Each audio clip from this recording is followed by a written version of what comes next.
Right, before we move on to the advanced watercolour work, I'm going to explain a little bit more about shape and form.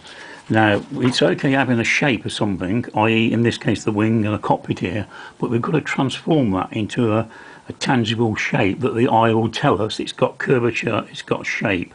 So we can tackle this in a simple way. We can imagine it's got, when we look at it through the eye, we can imagine the main spars going in the wing, we can imagine the root end of the ring as well, and we can start to work along from the trailing edge to midpoint. We can start adding a few lines to bring it to fruition, to the shape we need. This takes a bit of practice. You've just got to be bold about it, and lots and lots of practice. I mean, don't forget that I've been doing this for years. I'm self-taught. I've never been to art school, and all the ideas I've learned myself. And a lot of it's just by been studying. The mere fact you study aircraft and you study mechanics and that, and then you start putting it onto paper. So there we've got the shape of the aerofoil developed, and then we can, if we were doing a detailed picture, for example, we could do the inboard section of the wing. We could start building the structure of the wing. I don't just draw aeroplanes as such. I like to do detailed parts of them as well, which is really fascinating. And if you get on the hangar floor, you can really get in-depth structures and that, and start studying. It's very important to know how something goes together, and once you understand the anatomy, it's like understanding the anatomy of the body. It makes painting much easier. So there we have the curvature, and then we can cross hatch across the wing like that. We can go across, and then once again remembering our light source as well. And aeroplanes are full of shade and colour, and they're just wonderful subjects.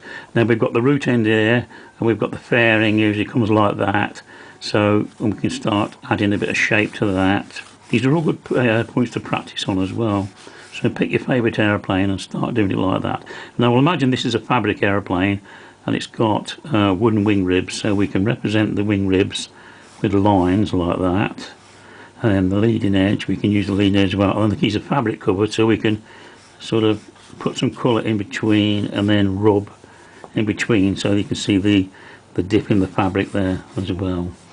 Cockpit canopies are interesting, and if they're done properly they look really good. Simple framework we've got here, so you can make up the framework, and then you can just hit them with a bit of light like that, and you can put a few little dashes on them as well, which looks good, because it's a refraction of light. A canopy is a refraction of light, so if you study perspex you'll see it transforms much more different than metal. So they'll give you some ideas on detail on that, and then you can sort of practice by adding an undercarriage or something like this. Just play around a little bit and make up your own aeroplanes as well, just to practice. It's all fun, and you'll soon get the idea, and then you'll start moving from drawings onto paintings, which is another thing altogether, and in colour, but we'll go up through all that in due course.